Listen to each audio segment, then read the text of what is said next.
E aí, galera, sejam muito bem-vindos a mais um episódio do melhor podcast do Brasil, os Dois Devs Uhul! Podcast. Eu estou aqui com o grande Rashid Calazans. E aí, Rashid, como você está? E aí, Ramos, e aí, galera, tudo tranquilo? Graças a Deus, tudo de bom. E aí, o que é que a Bom, gente vai falar hoje, Ramos? então, hoje a gente vai falar sobre um pouco de Elixir e Ruby, e vai falar sobre transição de carreira, mudanças de empresa. Nosso grande Rashid Calazans está partindo e deixando meu coração partido, Beleza, mas espero está que alçando algum dia a outros gente possa se voos. reunir de novo ainda, mas é isso aí. É verdade. Foi um prazer trabalhar esses anos todos com você, viu, James? Pô, Foi James, muito fala massa. isso não. 5:30 da manhã pra eu chorar é complicado. Não posso.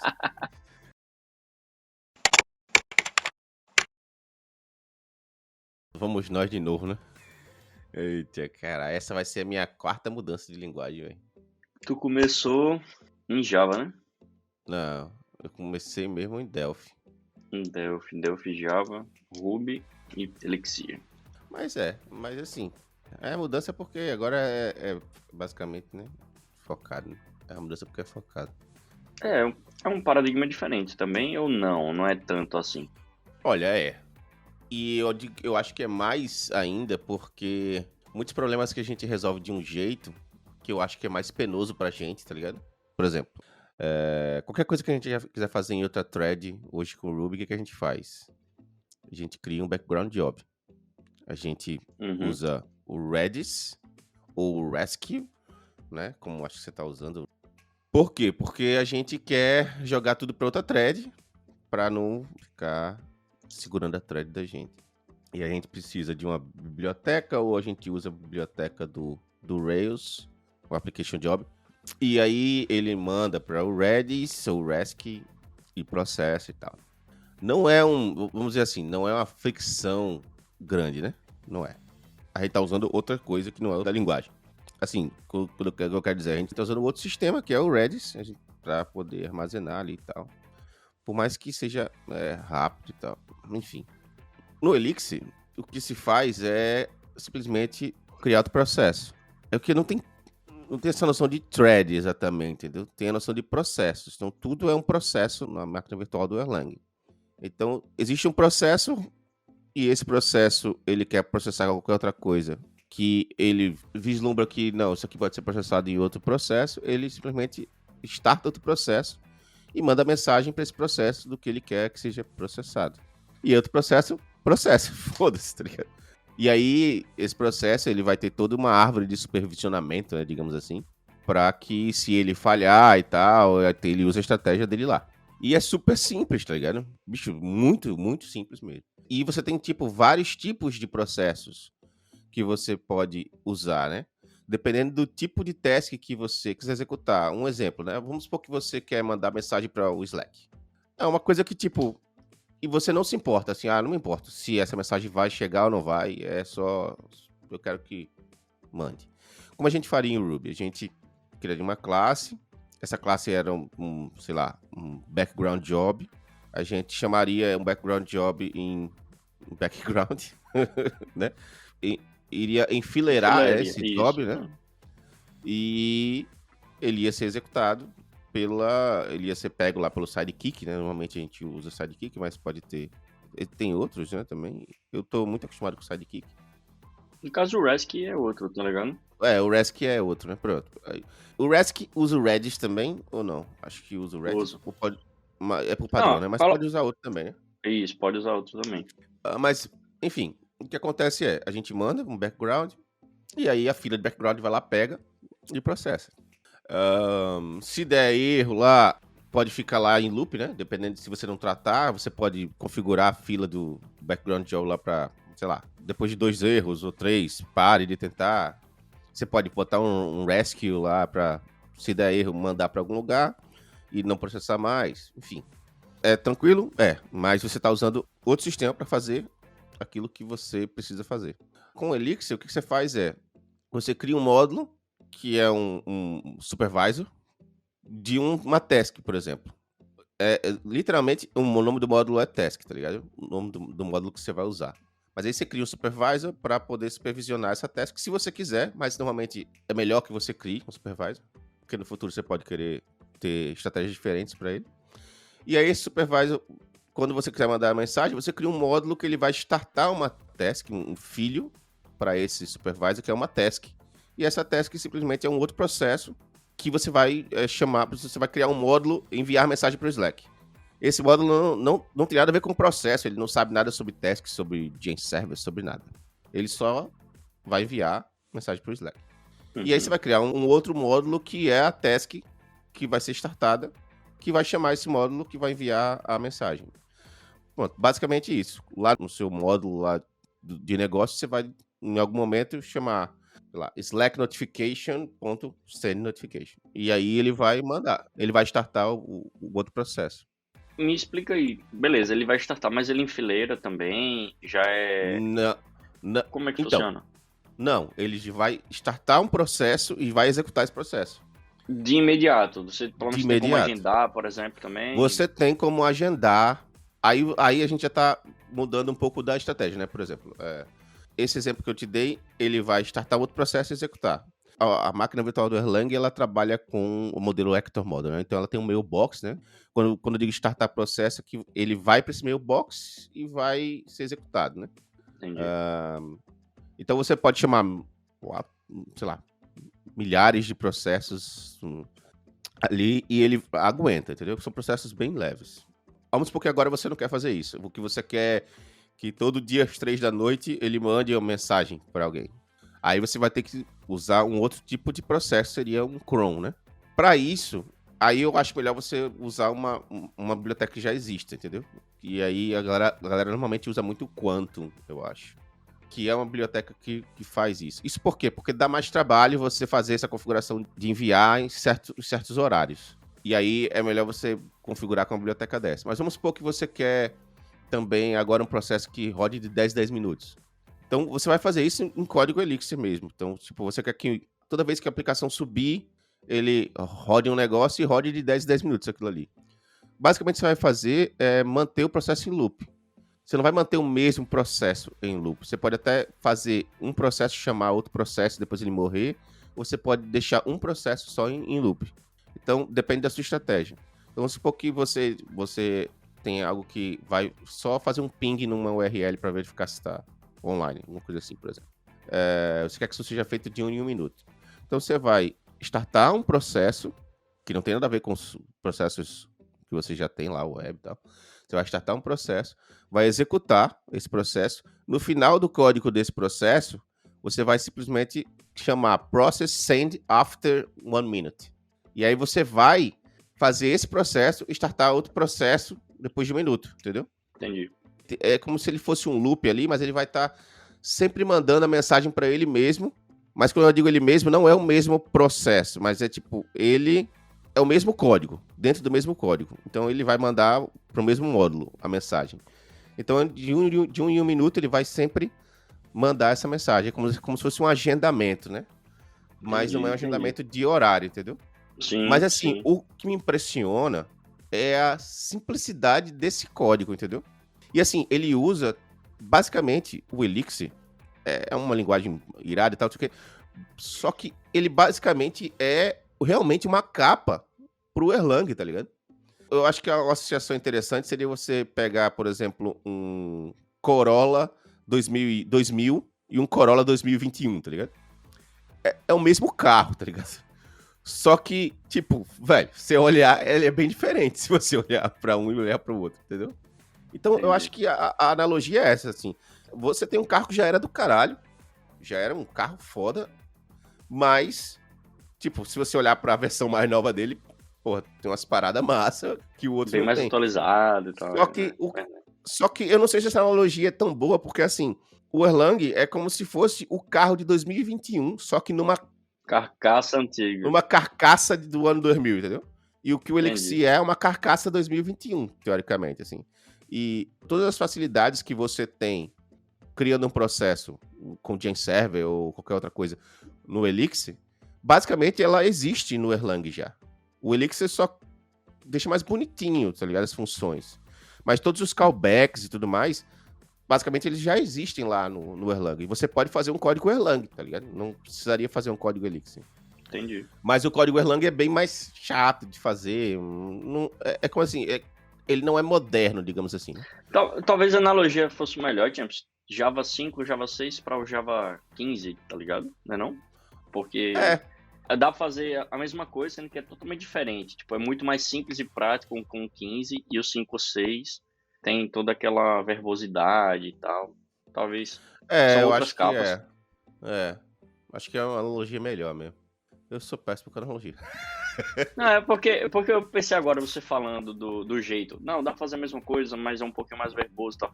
O Java a gente tem, até hoje, assim, muita gente vendo como verboso por causa dos antigão, 5, 6, essas 5, versões, 4, né? né? O 4. É porque É, ninguém fala e do aí... 4, né? De 4 pro 5 foi uma diferença da porra. Mas aí, acho que foi a partir do 10, do 11, começou a entrar muita coisa que as linguagens mais atuais, elas implementam, tipo, o map é mais fácil de fazer, os interactors, tá ligado? A trabalhar com as classes bem mais fácil. Eu acho que eles começaram a adotar um estilo mais funcional, né? Assim, de programação, né? Não que É, seja uma linguagem funcional, mas esses estilos assim, de filter, map, reduce, né? isso. Map reduce também. Essas funções que a gente trabalha com Ruby, por exemplo, a gente tá bem acostumado já, né? Agora, por exemplo, eu tenho dado uma olhada em F Sharp, né? Porque eu tô lendo um livro sobre montar sistemas, domínios, né? Funcionais. E é em F Sharp, né? É diferente de Elixir, tá ligado?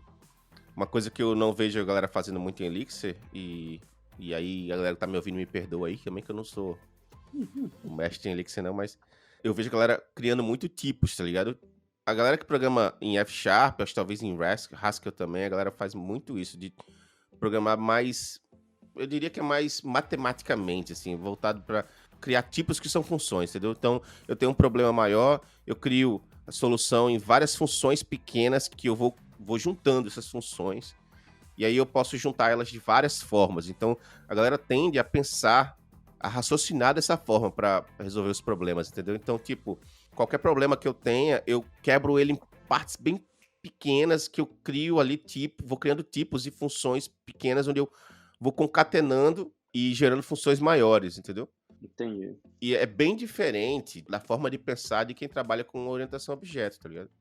O que a gente mais faz quando tá criando uma solução, a gente forma conceitos na nossa cabeça que seriam os arcabouços que a gente acaba depois transformando em classes, que seriam as unidades de dados e comportamento que vão se relacionar para gerar uma solução.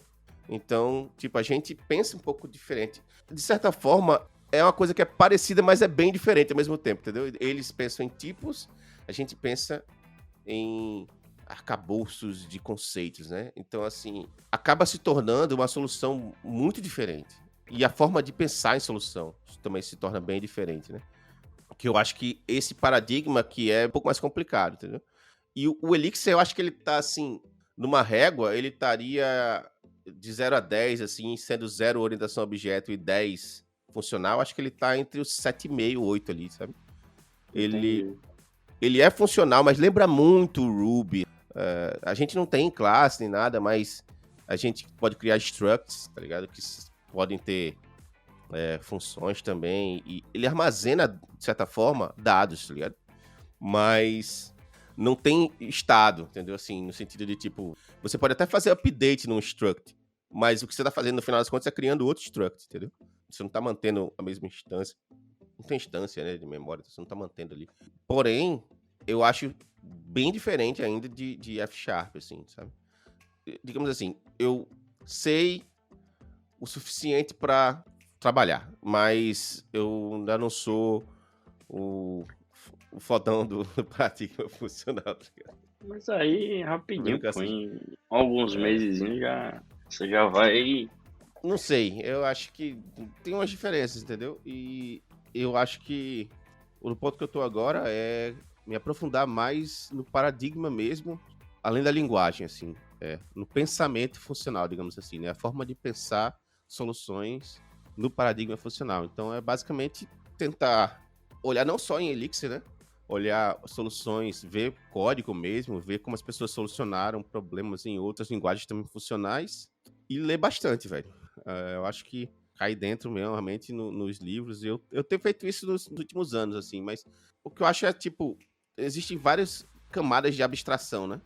Que você vai quebrando uma por uma, né? Quando você tá aprendendo alguma coisa. Então, assim, primeiro, você não sabe fazer nada, e você vai ter que aprender a Uhum, linguagem que você escolheu para aprender as coisas básicas. verdade. Depois, com os anos, você vai pulando essas etapas mais rápido, né? Porque você vai, como se fosse uma casca, né? Você vai pegando uma malícia de como fazer, né? Mas aí é isso, né? Aí você passa essa etapa, vai para a próxima etapa, que é, sei lá, entender um pouco melhor sobre a linguagem, né? Coisas mais aprofundadas. Aí pula essa etapa, vai tentando entender outras coisas. E aí, às vezes, essa etapa, isso não é uma linha reta, né? Você vai e volta, vai e volta, vai e volta, porque se você aprende, não usa, esquece, aí fica sempre voltando, né? Indo e voltando. E aí, acho que um dos últimos etapas é realmente você aprender a pensar daquela forma, né? Que eu acho que é o mais complicado, porque não tem a ver com linguagem, né? Tem a ver com você dar aquela mudança na forma de criar soluções e tal. E aí eu acho que esse aprendizado é eterno, né? Porque, tipo, Com você não pode certeza. nunca achar que você aprendeu, porque se você achar que você aprendeu, você tá Ah, fudido, né? Você para de você aprender. aprendeu um pedacinho, mas ainda tem um pedação ainda pela frente, né? Sempre É, tem, sempre só tem. que é esse o perigo, sabe? Inclusive, um livro Pragmatic Thinking lá, o cara fala exatamente desse perigo, né? Porque tudo que você tá aprendendo, eu acho que depende muito também do seu ego, né? Mas tudo que você tá aprendendo, você pode chegar num ponto que você sabe 20% dos 100%, mas acha que sabe 100%. Porque você não sabe que existem os outros 80% para aprender, entendeu? Então você tem que estar sempre atento no que falta para você aprender. Né? Tem que perceber se você tá em uma bolha ou não, né? Porque muitas vezes é Exato. aquela bolha ali, você não precisa mais aplicar mais nada naquele projeto, por exemplo, naquela empresa. E aí você fica naquela bolha. E aí quando você vai sair Fica um pouquinho, você suficiente. vê, eita porra, bicho, eu achei que era 100, agora é só 2. Então, aí, É, tipo, você tem que estar sempre atento a isso, porque eu acho que isso tem muito do ego, sabe, da pessoa. Se você é um cara que meio que, aprendi isso aqui, eu sou fodão e tal, não sei o quê, isso acho que é a pior forma de você se relacionar com qualquer coisa que você tá aprendendo, entendeu? E porque não concordo. tem, ainda mais quando você tá começando a aprender coisas mais abstratas, né? Que aí já não é mais como fazer isso, como fazer aquilo. É meio que, velho, como é que uma solução dessa as pessoas geralmente pensam? É literalmente você começar a subir nos ombros dos gigantes, né? Que a galera fala. É você realmente aprender com quem já fez e aí questionar também, né? Por que a solução foi daquele jeito e buscar outras formas de solucionar. Aí, quando vai ficando mais abstrato, fica mais difícil de você entender se você já sabe. Porque a verdade é a seguinte: você nunca sabe, né? Você tá sempre aprendendo, aprendendo, aprendendo, entendeu? Constante aprendizado, é É. verdade. E isso assim, que você falou do tipo, você acha que sabe 10, mas sabe 2, você sente quando você muda de empresa, né? E tipo, e tá acontecendo com você hoje, né? Então, conta aí pra gente aí essa. Então, não tá acontecendo o que eu achava que eu sabia 10 ou 20, tá ligado? Mas eu sempre tive o pé no chão, sempre soube que tinha muita coisa para aprender, sempre fico me atualizando. Mas, por exemplo, eu mudei agora de empresa e eles utilizam muitas coisas que a gente nunca utilizou na empresa anterior ou em qualquer outra empresa. Então sempre tem diferenças. É normal você, quando muda de empresa, ver coisas novas, né? Coisas mais diferentes serem aplicadas e tal. E assim, eu entrei para um projeto agora e o projeto é gigante. É um projeto monolito. Na verdade, eu fui para uma empresa de consultoria, né, dando um contexto melhor, e aí eu fui alocado para um cliente. Esse cliente tem um projeto que tem sua equipe de TI também, e a gente está compondo o restante da equipe deles. E nessa empresa existem squads. Squads nada mais são do que grupos de desenvolvedores ou grupos de pessoas, porque cada squad pode compor, inclusive, QA, design, outras áreas também, não só o desenvolvimento em si, que vão aplicar, que vão ficar responsáveis por partes do produto. Por exemplo, squad de notificação, ou grupo que vai ficar responsável pela mídia do projeto. O projeto tem streaming, tem upload, tem outras coisas referentes a mídias. Notificações, o core do sistema. Aí tem várias áreas. Aí voltando pro projeto Monolito, como é um projeto Monolito, todas as squads trabalham nesse projeto Monolito. Então, assim, Isso deve ser foda. é muito diferente já. Só a partir daí já é diferente, tá ligado? E funciona muito bem. Eu não vi travar nada, eu não vi ficar dando problema de sobrescrita ou dando conflito demais. Não, os caras criaram um processo que funciona muito bem. E uma outra coisa muito interessante, pelo menos em uma das squads que é a que eu tô na squad de core, todo dia tem deploy para produção. Todo dia. E os PRs, velho, é difícil passar de 3, 4 arquivos. Ou seja, são sempre escopos muito pequenos, são sempre coisas para serem entregues rapidamente. E isso eu achei muito interessante. Outra coisa muito interessante que eu vejo do processo deles é o seguinte, aí você pode perguntar, né, já fazendo referência, pô, Chidi, são 2, 3, 4 arquivos, mas então são sempre coisinhas muito pequenas, específicas. Eu falo, nem tanto. O que eu percebi, quando são features grandes, eles vão quebrando em pedaços que podem ser deployados, essa palavra não existe, né? Mas podem ser feitos o deploy para produção em pedacinhos pequenos com essa funcionalidade desativada. Então, os caras criaram um sistema do tipo... Feature flag, né? Beleza, feature, exatamente. O feature flag, que você deixa tudo desativado e aí você vai subindo coisas que não quebrem o sistema, mas pedaços pequenos isolados, que depois de 1, 2, 3 semanas eles vão se compondo e vão criando essa funcionalidade nova, que inclusive pode ser feita por um squad só ou por várias squads implementando em seus respectivos locais. E isso eu achei muito interessante, tá ligado? Já é um processo novo que eu não passei, que eu não trabalhei dessa forma. E lá, por exemplo, Ramos, tem as sprints também, mas os caras criam o backlog e você vai puxando. Meio que você não tem também aquele prazo do tipo, você precisa entregar tantos SPs ou tantos pontos nessa semana. É tipo, vai puxando, tem a média, tem uma pressão, mas não tem. Mais ou menos como a gente tinha na nossa empresa, tá ligado? A gente sabia mais ou menos a média que o ticket ia levar, a feature ia levar, mas a gente que gerenciava e fazia as entregas de acordo. Não mas existe é tudo muito microgerenciamento, no caso, né? Não existe. Não existe do jeito que a gente fazia. Já tem muita coisa pronta e dada, assim.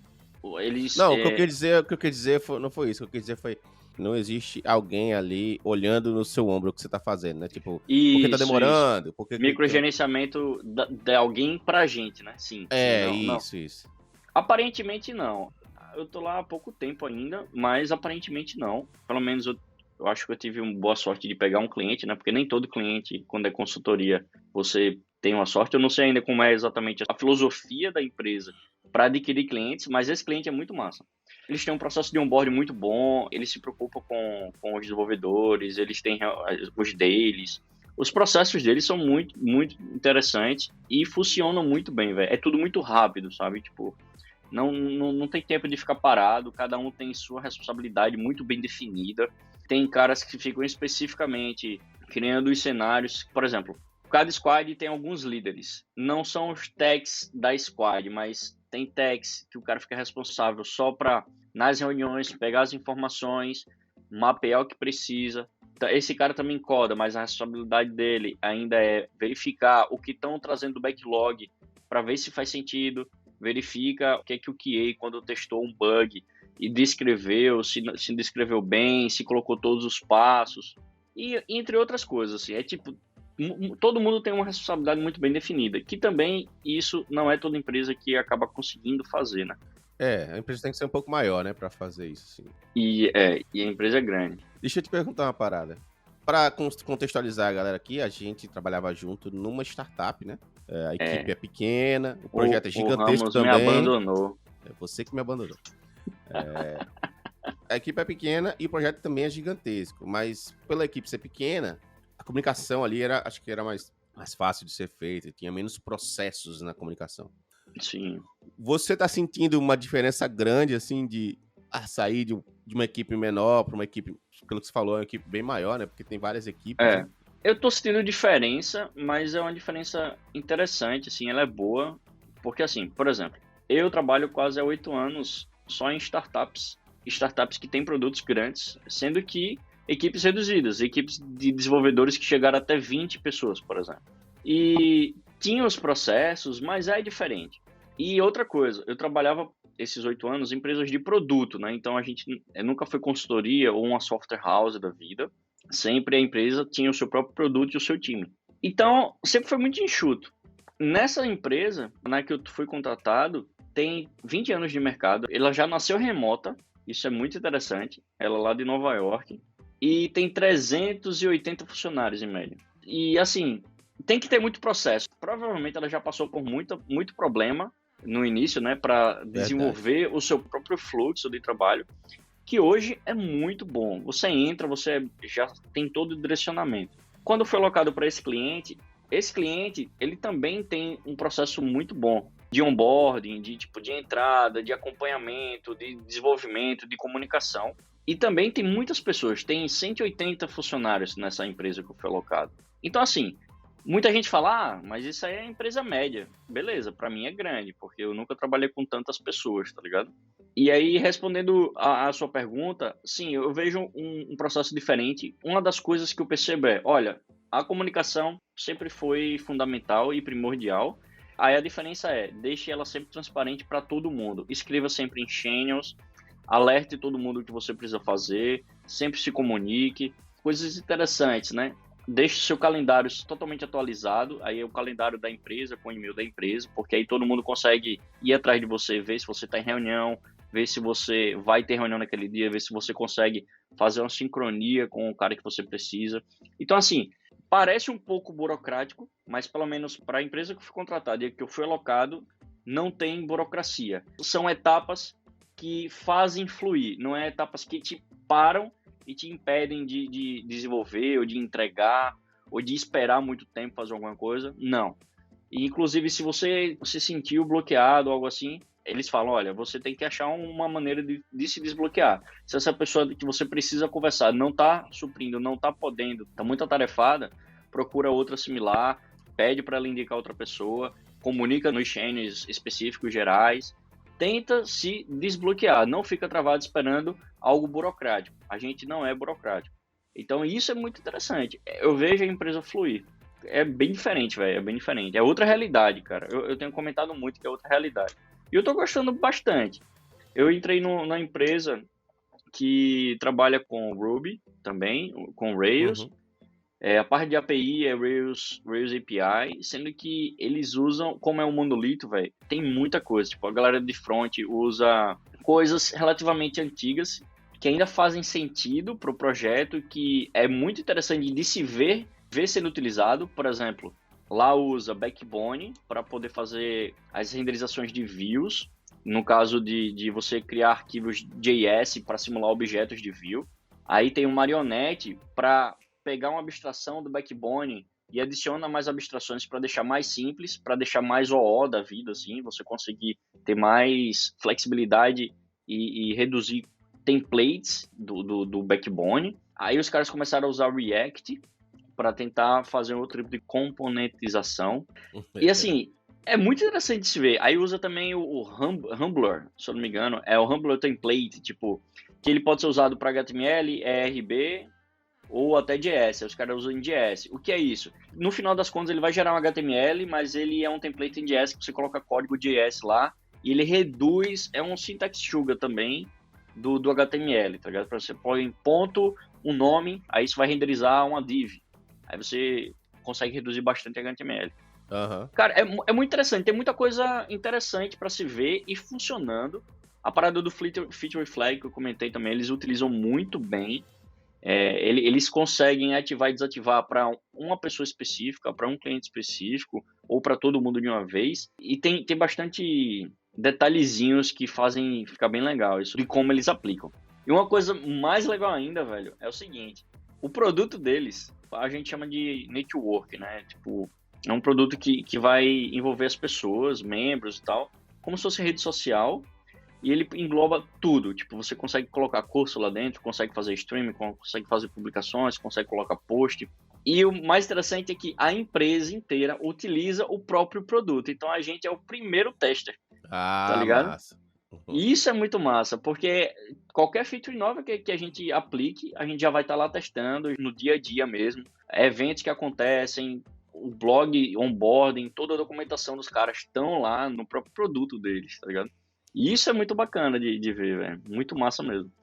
É engraçado que isso que você falou, eu nunca trabalhei numa empresa que eu pudesse usar o produto, tá ligado?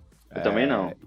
isso é uma Eu parada que, também não. tipo, muitas vezes me deixou assim pensativo, né? Do tipo, porra, será que não vale a pena tentar ir trabalhar numa empresa que, pelo menos, eu use o produto, eu saiba os problemas, eu tenho as ideias do que eu gostaria que esse produto tivesse pra tentar fazer um pitch lá dentro, tá ligado? Alguma coisa assim. E assim, acabei nunca usando, assim, e isso você falou interessante. Você, basicamente, a sua última década foi trabalhando em startup pequena, né? Sim, E e com produtos, né? Essa ainda que eu fui alocado é uma startup ainda, tá ligado? Sendo que eu fui contratado por uma consultoria.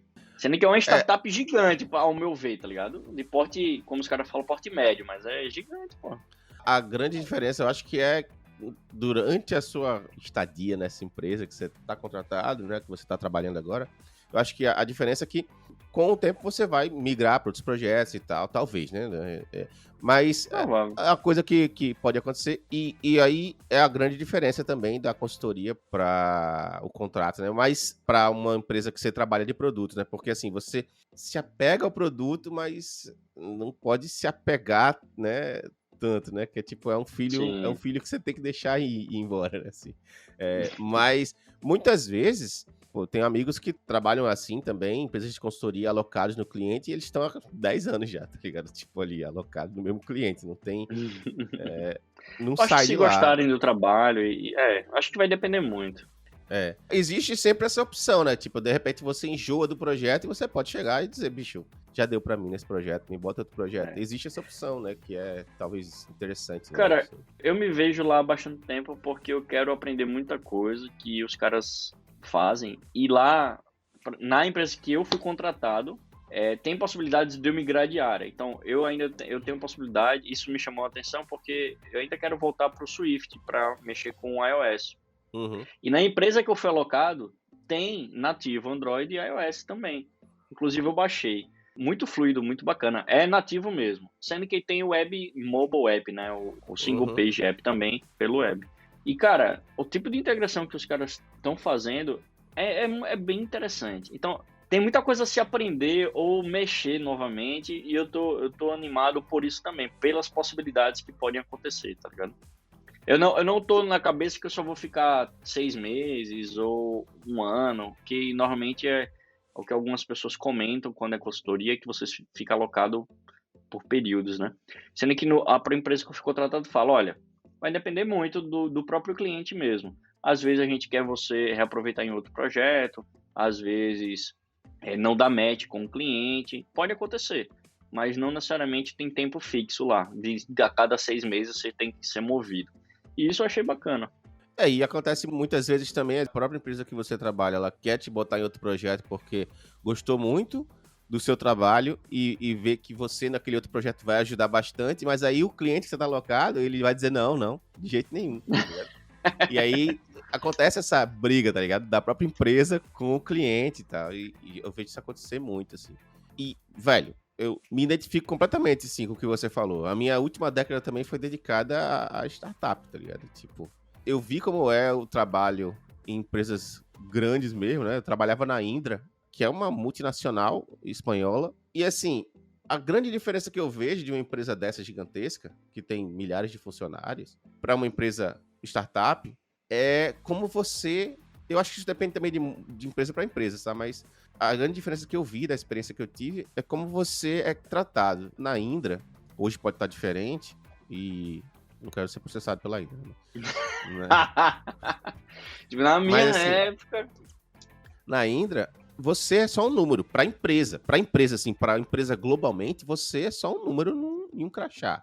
Porém, Com certeza. no final das contas, você tá numa startup. Por quê? A Indra, ela é uma empresa basicamente de consultoria, né, teoricamente, porque é uma empresa que ela trabalha muito com contratos públicos, né? Então, tipo assim, a galera chama de fábrica de software, mas no fim das contas são equipes pequenas alocadas em clientes aleatórios, assim. E às vezes não é alocado, às vezes ela tem um escritório próprio, mas trabalha para um cliente específico. E geralmente são equipes de 10 a 50 pessoas, assim, ou de 10 a 80 pessoas. Eu não vi equipes maiores de 100 pessoas. Então a empresa tem milhares de funcionários, mas eles estão espalhados entre várias equipes pequenas, entendeu? No fim das contas, para a sua equipe, é como se você trabalhasse numa startup. Só que não tem a vibe de uma startup, entendeu? Não tem também a dedicação, o empenho que eu vi nas pessoas quando eles estavam numa startup, entendeu? Porque é como se não houvesse a conexão emocional, entendeu? Entre a empresa e o funcionário, entendeu? Existe aquele distanciamento. E aí o funcionário também acaba, talvez, se dedicando de uma forma diferente, porque existe esse distanciamento. E eu acho que é o grande desafio da startup, quando ela cresce, ela conseguir manter esse apego emocional do funcionário com a empresa, né? Concordo. E aí eu vi isso e eu não gostei muito desse estilo de trabalho, assim. E acabei que eu quis me dedicar a trabalhar em empresas menores, assim. Acho que você teve um pouquinho de experiência negativa e quis evitar, né? Mas. Eu não tive uma experiência negativa. Já teve algumas experiências que você comentava, véio, dos caras lá respirando no seu mas foi ombro e tal. antes, velho. Isso não foi nem na Índia, tá ligado? Foi em outra empresa, assim. Mas foi uma empresa que também era software house, de certa forma, né? Software house. Não, então assim, existem empresas que são tóxicas pra trabalhar. Eu hoje em dia, olhando pra trás, eu já falei isso em outros episódios, eu acho. Olhando pra trás, eu dou graças a Deus de ter trabalhado nessas empresas. Porque não tem nada que façam comigo que eu vou dizer, meu Deus, isso é muita pressão, meu Deus, sabe? Não tem. Porque toda vez que eu começo a me sentir assim, eu lembro como realmente era a pressão louca e insana e realmente doentia que eu passava. E eu vejo que não tô tendo pressão, entendeu? Então, assim, são 3 níveis. É o cara que nunca foi pro exército, o cara que foi pro exército e o cara que, além de ter ido pro exército, foi pra guerra. Então, se você perguntar a esses 3 caras o que é um dia fudido, tipo, velho, eles vão ter visões muito diferentes, tá ligado? Então, assim, o cara que foi pra guerra, ele vai dizer pro cara que tá no exército que aquilo ali é o dia mais tranquilo da vida dele, tá ligado? O cara que foi pro exército vai dizer pro cara que não foi pro exército que aquela é a vida mais tranquila que ele poderia ter, tá ligado? Então, assim, tudo varia muito dependendo da perspectiva. Então, o fato de eu ter passado por coisas bem pesadas, que eu, na época, não considerava, né, pesado. Porque, pra mim, era assim em todo lugar. Tipo, eu tinha trabalhado em pouca empresa, eu tinha tido a minha empresa antes, e aí tinha ido trabalhar pra essa empresa. Entrei nessa empresa bem em níveis baixos, assim, e tal. Conheci uma galera massa lá. Inclusive, a gente já fez um episódio com o Neto e o Antônio e tal também. Que, porra, me ajudaram muito, assim, no início, sabe? Eu tava meio que assim... Eu era verde em projetos maiores, assim, eu era verde em equipes um pouco maiores e tal. Porque antes eu trabalhava com Delphi, era eu e o meu sócio, tá ligado? Tipo, fazendo programas pra órgão público também, mas bem menores, sabe? E aí, assim, eu sentia uma pressão lá que, na minha cabeça, era... Pô, é o que é, tá ligado? E tipo, 2008, 2007, acho que era essa vibe. Você que tá ouvindo agora, você tem que entender o momento histórico, assim, da parada. Porque, assim, não tinha... Twitter não existia. Eu entrei no Twitter em 2009, tá ligado? Não tinha rede social do jeito que tem hoje. A parada ainda era fórum, tá ligado? E você não via muito empresas humanizadas, não sei o quê. O funcionário era, tipo... Vou falar a verdade, assim... Funcionário era o filho da puta que o patrão tem raiva porque tem que pagar pra ter a parada, tá ligado? Basicamente. Talvez não fosse em toda empresa, mas basicamente era a sensação que a gente tinha, tá ligado? Que, tipo, o cara tá puto porque tá tendo que pagar a gente. Se a gente for no banheiro, ficar 1 hora no banheiro, o cara vai descontar. E aí eu não tinha essa noção de que eu trabalhava nesse ambiente, que não era um ambiente bom e tal. Eu saí de lá pra Indra. E a Indra era realmente totalmente diferente. Um ambiente excelente de trabalhar, pessoas excelentes, não tinha esse tipo de pressão, mas tinha outros problemas, né? E esses outros problemas adivinham do fato de que você, dependendo do cliente que você trabalhava, você podia ter problema com o cliente, porque ainda é uma empresa que lida muito com órgão público. As coisas andam mais devagar, são muito mais burocráticas, existem soluções que são tomadas, decisões que são tomadas que não são baseadas em lógica, são baseadas em algo que eu até hoje não sei o que é, tá ligado? Não sei como chamar. E que você sabe que estão sendo feitas porque, sei lá, alguma coisa por debaixo tá acontecendo e você não sabe. E aí isso vai corroendo você, sabe? Com E aí certeza. botei na cabeça, não, eu quero ter produto, eu quero, fazer uma parada que seja massa. E acabei ficando que nem você, tá ligado? Na vibe de fazer produto durante, até agora, tá ligado? Quase uma década, na verdade, né? Essa vibe de fazer Verdade. produto. E aí você nos abandonou, né? Foi pro mundo dos consultores. Beleza, Mudou de Tiago. time. Beleza. Mas se eu tivesse ficado, não ia adiantar tanto. Você também ia ter me abandonado, né? Eu ainda não. Eu também Futuro tô aí, mudando de próximos empresa, né? episódios. Mas isso aí deixa pra futuro. Próximos. Mas assim, uma das últimas perguntas, né? Você tá sentindo dificuldade em se adaptar? Só pra dar um contexto pra galera, o Rashid trabalhava numa empresa. A empresa anterior era uma empresa americana também, é uma empresa americana. Porém, a equipe era basicamente constituída por brasileiros, né? Tem americanos também, mas era basicamente constituída por brasileiros.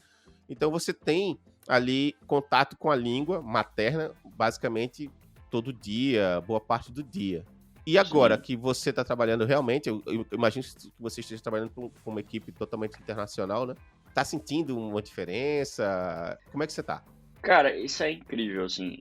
Não tá sendo impeditivo, tá sendo tranquilo, tá sendo normal, porque na anterior, nos chênios e nas reuniões com o business, sempre era em inglês, né? E eu e você e um outro nosso amigo, o Danilo, a gente sempre se comunicava em inglês, tanto É, escrito, e quando ligava um pro exato. outro, a gente se forçava. Então, porra, isso ajuda muito, velho. Rapidão. Galera, a gente, eu e o Rashid, e o Alcoforado também, que é outro amigo da gente que trabalha com a gente, dentro da empresa a gente sempre se comunica em inglês, tanto nas ligações quanto no escrito. Isso pode soar estranho, mas a evolução que dá no seu inglês é grande. Talvez não seja tão grande quanto falar com um professor, porque o professor te corrige e tal, algumas coisas, mas Sim, a mas é o prática de medo, você estar velho. falando, né, isso ajuda É o demais. medo, o receio de você estar falando errado. Mesmo que você fale errado, velho, só falar, ter fluidez. E aí você vai corrigindo o vocabulário, acrescentando palavras, os tempos verbais. Você vai progredindo com outras coisas. Por exemplo, eu utilizo o Duolingo também. Então, o Duolingo eu aprendo como a pronúncia é mais correta, os tempos verbais, palavras novas. E a conversação é prática, então eu precisava praticar. E, cara, isso ajuda demais. Ajudou muito. O que me dificulta, Ramos, ainda pegar sotaque muito pesado. Tem um indiano lá na equipe que, velho, é muito complicado ouvir e entender tudo de primeira. É Eu porque vou me você não tá acostumado, acostumando com a né? Você não forma. tá acostumado. Exatamente. Eu vou acostumando a forma que o cara vai falando e aí vai ficando bem mais tranquilo. Mas eu fiquei surpreso comigo mesmo, assim, em todas as reuniões que estava tendo, porra, velho, tô entendendo tudo, que irado, velho. E a gente sempre se duvida um pouco, né? E até Isso é pra, verdade. até pra se comunicar, a pessoa, e aí, velho, como é que você tá?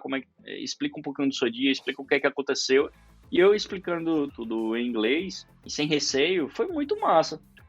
E tá sendo muito massa, tipo, eu senti a evolução, e agora eu tô sentindo uma evolução porque eu tô tendo que usar todo dia.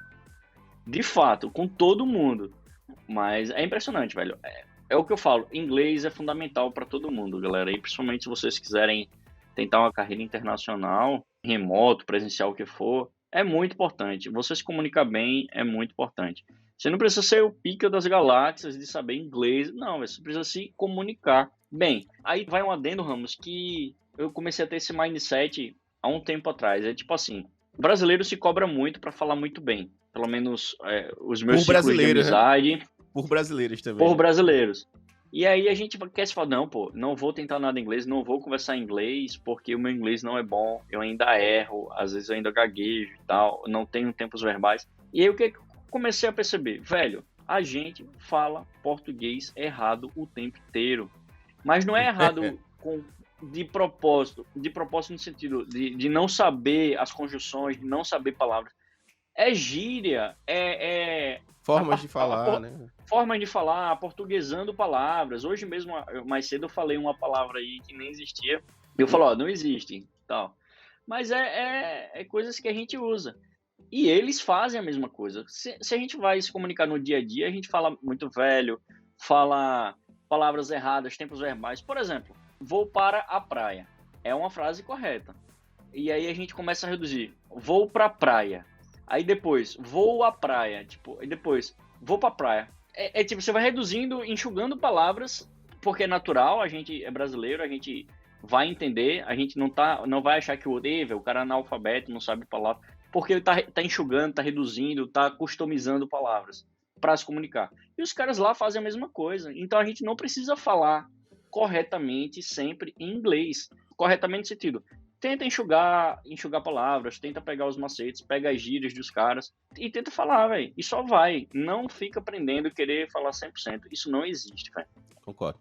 Eu acho que, ainda mais quando você vai trabalhar numa empresa que, hoje em dia, eu acho que cada vez mais comum, né? As empresas se tornarem remotas, né? Empresas principalmente de software. Eu acho que a empresa de software que luta para não ser remota ainda, ela tá indo na contramão. E é aquele... Tô dando só uma dica pro Google aí. Ei, Google. Eu acho que vai na contramão. Eu sei que muita gente não quer trabalhar remoto. Talvez nem tenha tentado e não quer, talvez tenha tentado e não se adaptou. E eu acho que empresas grandes teriam que tentar arrumar uma forma de adotar os dois estilos, assim, o remoto e o não remoto. Mas eu tenho visto que cada vez mais empresas têm adotado o trabalho remoto. Por N motivos, eu acho que o principal é o custo, né? Mas eu acho que o outro motivo também é conseguir contratar pessoas em vários lugares. E essa questão de contratar pessoas em vários lugares, a gente tem visto que é o que está acontecendo. O que mais tem é vaga aparecendo, sem querer ser preconceituoso nem nada, mas o brasileiro é o novo indiano, teoricamente, assim, né? O que eu tô querendo dizer com isso? As empresas Tá muito americanas desvalorizado a moeda buscavam da muito gente. indianos porque era mais barato pagar, né? Como a nossa moeda desvalorizou muito, tá mais barato pagar um brasileiro. E o brasileiro, acho que por estar no mesmo time zone das empresas americanas, facilita um pouco mais o trabalho, né? Isso vai durar muito pouco. Se as empresas estão contratando brasileiros porque é mais barato ou porque elas estão vendo que o brasileiro tem uma qualidade boa, assim como elas viram indianos também com qualidades boas e tal, não sei. Não sei por que as empresas estão contratando. Mas a gente tem visto vagas que pagam tão bem quanto pagam para um americano e que eles querem contratar no mundo todo. Por quê? Porque agora eles estão vendo que dá para ser uma empresa remota, dá para ser uma empresa que trabalha em vários time zones diferentes, dá para ser uma empresa que contrata em vários lugares e dá para funcionar. Então, essa questão de você saber o inglês, de eu não vou aplicar porque meu inglês não é perfeito. Quando você trabalha numa empresa que é internacional, que tem pessoas de vários lugares, a última coisa que os caras querem é um inglês perfeito. Porque todo mundo vai ter sotaque, todo mundo vai ter formas de montar frases que são diferentes, tá ligado? Nunca vai ser igual a um nativo da língua. Isso é verdade. Experiências de vida diferentes. E assim, as pessoas entendem que cada um tem seu contexto, entendeu? Então, às vezes você fica com medo, mas se eu falar alguma coisa e as pessoas podem entender errado. Quando as pessoas trabalham num ambiente mais internacional, no sentido de, tipo, cada um sabe que a outra pessoa mora em outro país e tal, ela sempre vai, tipo, interpretar que o que você tá falando não é pra denegrir, é, tipo, pensar sempre positivo sobre outra pessoa. Porque às vezes a pessoa fala uma coisa, ela é mal entendida, mas não foi o que ela quis dizer exatamente, entendeu? É porque ela não é nativa da língua. Sim. E aí, tipo, as pessoas chegam junto, dão um toque, falam, ó, isso e aquilo outro. As pessoas se ajudam. Eu nunca vi um estrangeiro, uma pessoa de fora, que fale língua nativamente inglês, falar mal do meu inglês. E meu inglês não é irado, bom, nem nada. Mas por quê? Porque o simples fato de você estar falando a língua deles, pra eles já é massa, tá ligado? Tipo, você tá falando a língua dos caras e tal, você não é perfeito, mas os caras sabem, pô. E eles meio que se colocam, talvez, no seu lugar, tá ligado? Tipo, velho, eu não falo porra nenhuma em português. Eu já vi, tipo, o meu chefe chega pra mim e fala, pô, velho, eu queria falar um pouco em português, tá ligado? Não sei de 5 palavras, entendeu? Então, tipo, aprender uma outra língua não é tão rápido, né? Então, eles sabem a dificuldade que é. E principalmente quando você tá trabalhando numa empresa internacional, as pessoas levam em consideração isso. Eu já vi brasileiro falar mal de brasileiro falando inglês. E é o que eu mais vejo, na verdade. É brasileiro tirando onda de brasileiro falando inglês. Mas esse cara, velho, você não leva em consideração. Não leva em consideração porque, velho, que o cara que tira onda de outra pessoa que tá tentando falar outra língua, esse cara não merece consideração nenhuma, tá ligado? Porque ou ele não sabe falar, ou ele foi privilegiado demais e aprendeu quando era bem novinho, porque fez um intercâmbio ou porque foi morar fora com os pais, alguma coisa assim. Entendeu? E ele não tem a consideração por você que tá na batalha tentando aprender, entendeu? Porque para ele foi muito fácil. E ele não sabe que foi muito fácil, entendeu? Porque ele foi privilegiado e não tem noção disso. Então, tipo, se esse cara fala merda, não dá valor, velho. Porque esse cara não merece, tá ligado? Tipo, a sua consideração. E é isso. Bom, galera, ficamos por aqui. Eu quero mais uma vez agradecer ao grandíssimo Rachere Calazars. Fala, Ramos. Foi um prazer inenarrável estar com você nessa manhã maravilhosa que eu achei que você não ia acordar. Ah, mas eu acordei, Rachere. Eu dei um tapa na cara da sociedade. Desistiu. Galera, muito obrigado por acompanhar mais um episódio. Espero que vocês tenham gostado. Vai ter um episódio também da nova empresa focando no Ramos, né? Na migração dele também. Não vai ter, não. Tem que ter, pô. E até mais. Valeu. Falou, galera.